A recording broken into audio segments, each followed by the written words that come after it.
Excelentíssima senhora presidente, senhores deputados, senhoras deputadas, povo do Maranhão. Eu venho aqui no pequeno expediente, deputado Wellington, para falar da sessão de ontem do Congresso Nacional, que me deixou estarrecido. Eu confesso que já fui dormir bem tarde e preocupadíssimo, porque em primeiro turno, ou melhor, em primeiro e segundo turno, foi aprovada a PEC 03 de 2021. E para quem não sabe, deputado Fernando Braide, essa PEC, chamada de PEC da blindagem, mas poderia ser melhor entendida como PEC da impunidade ou PEC da bandidagem. E ela não é um simples ajuste constitucional. Ela, na verdade, deputado Arnaldo Melo, é um enorme retrocesso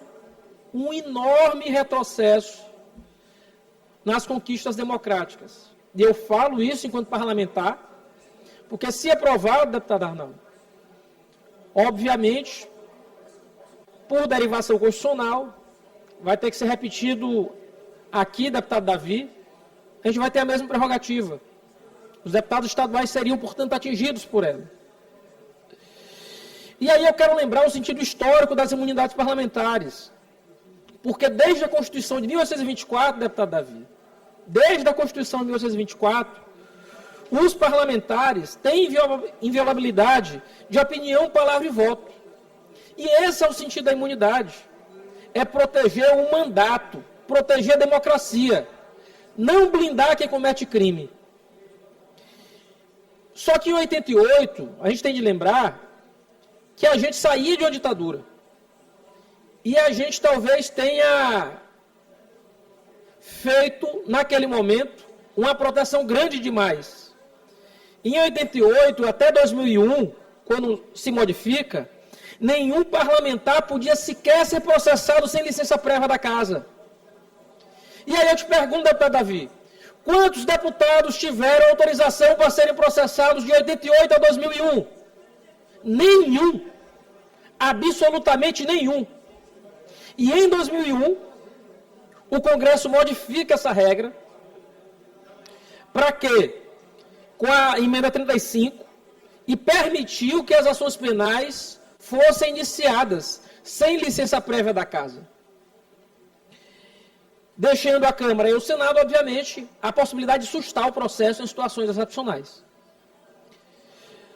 Então, veja, a gente avançou naquele momento. E o que é que essa PEC, aprovada ontem, traz de volta?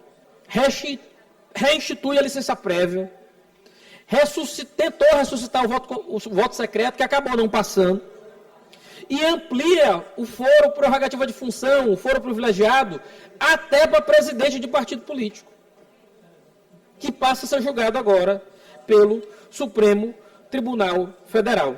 Então, a gente tem que dizer com todas as letras, essa PEC da impunidade, a PEC da bandidagem, é o passaporte do crime organizado para o Parlamento Nacional.